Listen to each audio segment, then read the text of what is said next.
So hi guys, konnichiwa minasan. Kasona des. So karon is ang atong i-topic is about how to say thank you, excuse me, and I'm sorry. So stay tuned.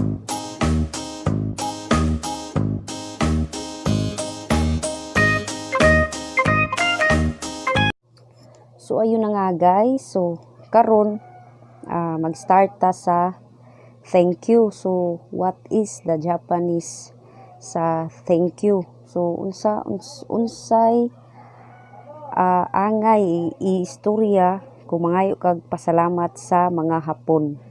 So ang thank you sa Hapon is arigato. Arigato. Arigato. So kanang arigato guys is impolite na siya.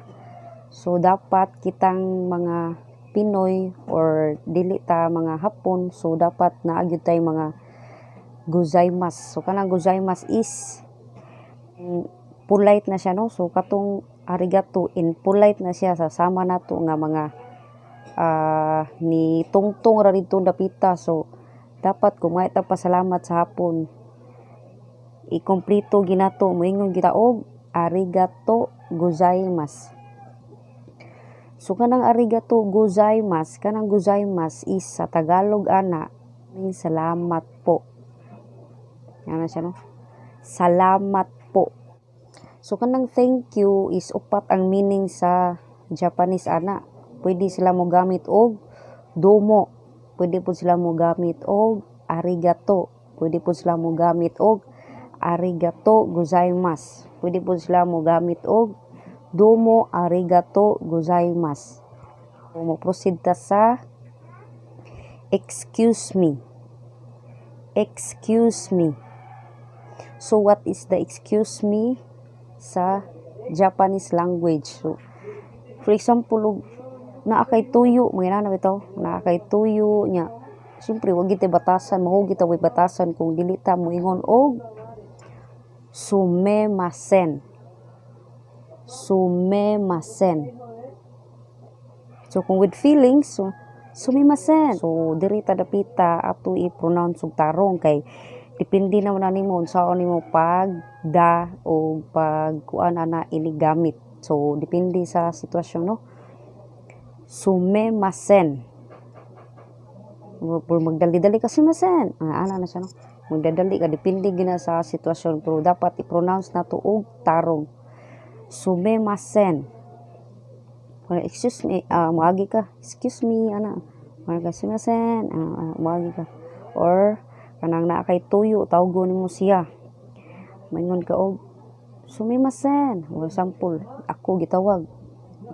Kasunasan. Wa ko kadung sumimasen. Ano no? Sumimasen. Mga di kaila, no? Pag nay natagak, no? Nay natagak. So puniton. So ikay nagsunod, moingon jud kag sumimasen.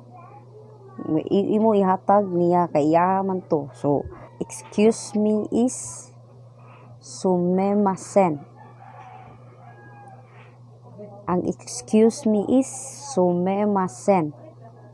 So kanang sumimasen, pwede po na nila i-slang. Pwede po sila moingon sumimasen. Slang na nila, pero ang kuan gid ang spelling gid na sumimasen. Ang pronunciation gid na sumimasen. So sa ilaha pura ra gud na sa tuwa nga natay mga didalian nga sumimasen.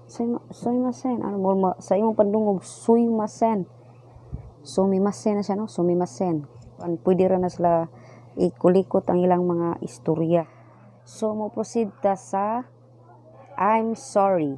So what is I'm sorry in Japanese language?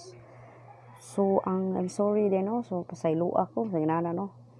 Gomenasai. Gomenasai. Gomenasai. So sila mga Hapon mo gamit sana sila gome.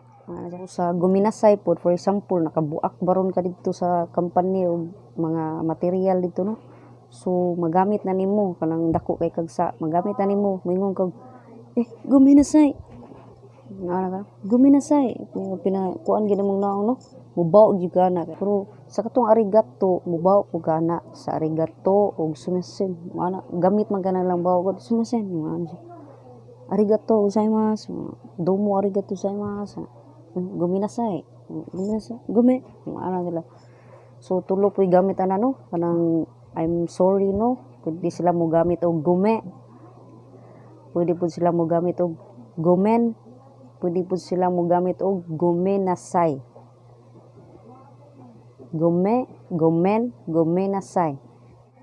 So kato siya guys, punta na naamoy na adapt ato no, naamoy na learn sa atong tutorial karon. So sa sunod na pod para matapik na po nato ang lain-lain nga mga basic nga Japanese no.